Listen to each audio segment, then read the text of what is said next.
Hey everyone, welcome back to part 5 of our deep dive into the amazing world of toy photography. In our previous episodes, we've explored the qualities of light, compared flash versus constant light, looked at the best lenses for shooting miniatures, and discussed various focusing techniques to keep your images punchy and sharp. I promised that if enough of you were interested, I'd make a video on focus stacking. Well, a lot of you asked for it in the comments, so here it is. Today, I'll show you how to focus stack your images in just a few simple steps. Oh, and just a quick reminder, I won't hassle you to hit that subscribe button just yet. But if you like what you see, I might give you a little nudge later on. Cool? All right, let's do it.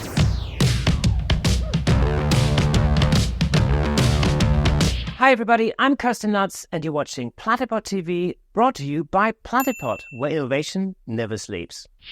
Focus stacking is an amazing technique for capturing incredible details in your shots, and is commonly used in macro and toy photography. In simple terms, we combine several images taken at different focus points into one super sharp image.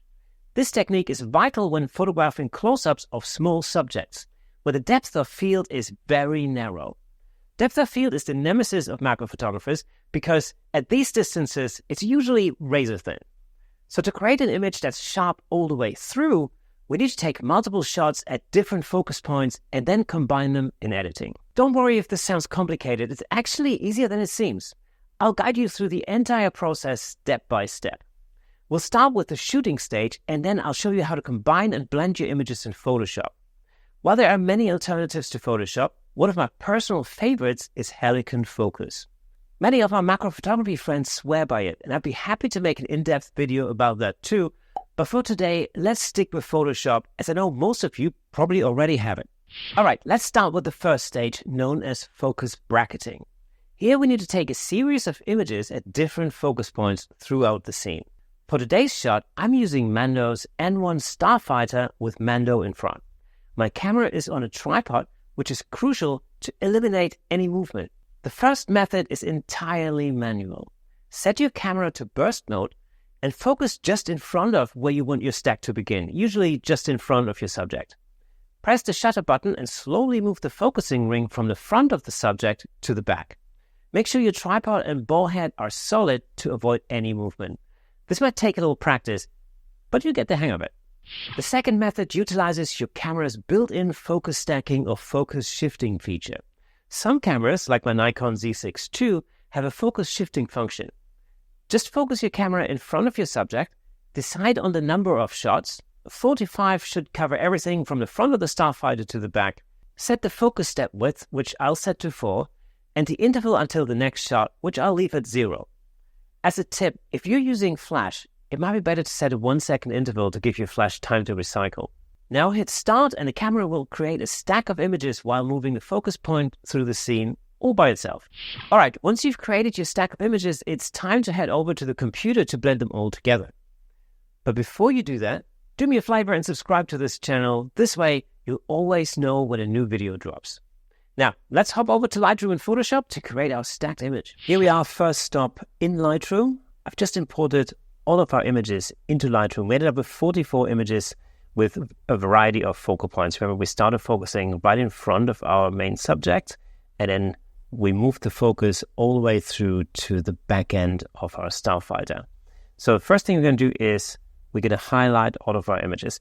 And what I'd say just up front is, if you want to make any changes to the image itself, maybe, change the color, add some clarity, change the exposure, any of those things you would do in Lightroom now, and then you would basically copy those settings onto all of the images to make sure that all of the images look exactly the same. Let's just imagine we've done that. So we're going to start by highlighting all of our images. We're going to right-click on any of those, and that's going to bring up this little menu window. We're going to go to Edit In, and then we're going to go down to Open as Layers in Photoshop. So we're going to hit that. And now it's going to take a little while, but it's going to open all of our images as separate layers in Photoshop. And whilst my computer is trying to do that, I'm just going to speed this bit up. And now we're in Photoshop. All of our layers have been imported. If that takes a few minutes, don't worry about it. That's perfectly normal. this took me about, I don't know, maybe 3 minutes to import all those 44 files.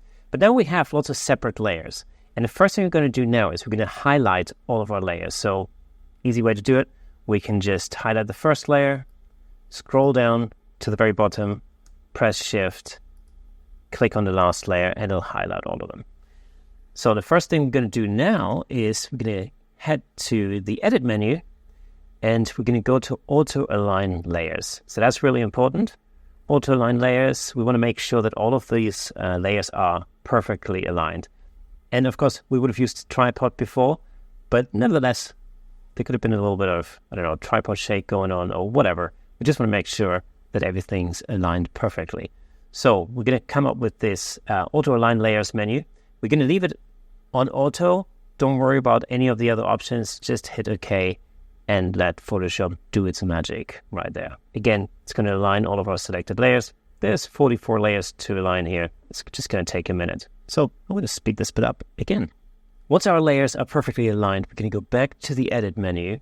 And now we're going to hit Auto Blend Layers. Again, we're going to keep the settings all the same. Stack images is exactly what we want. Seamless tones and colors, perfect. Content-aware fill, transparent areas, why not? Let's just hit OK. And now what's going to happen is the computer is going to blend all of our layers together, and it's going to use the sharp bits from each individual image to put together a final frame that will basically be sharp all the way through. Again, that's going to take a little second, so I'm just going to speed this up again. And there you have it, folks, a perfectly sharp image all the way from the front to the back. Now, all we got to do now is save this image back into Lightroom. But before we do that, here's a little tip. Now, with 45 different layers, this file is going to be huge. So what I normally do is I'm just going to merge that whole image together. I'm going to flatten it.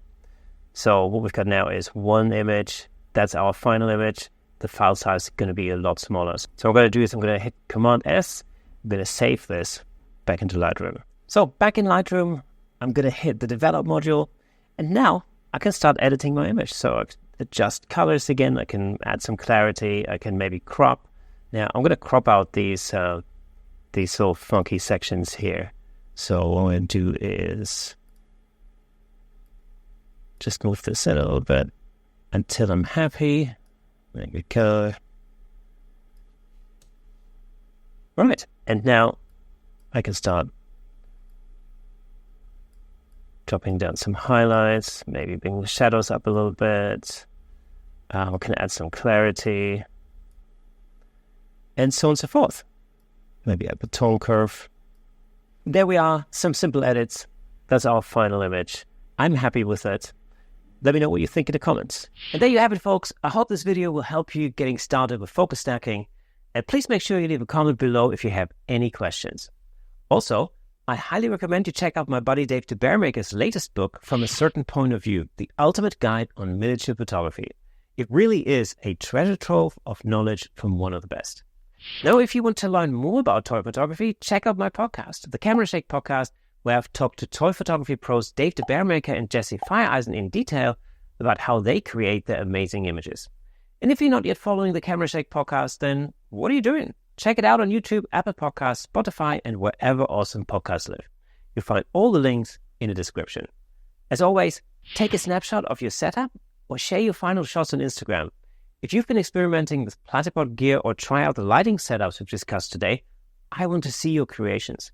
Make sure you tag Platypod on Instagram and use the hashtag #PostMyPlatypod. If you like this video, we have a button specifically for you right here. Join the community over on Facebook to see what other Platypod users are up to, and ring the bell so you don't miss our regular videos. That, my friends, is all for today. Keep creating, and I'll see you next time.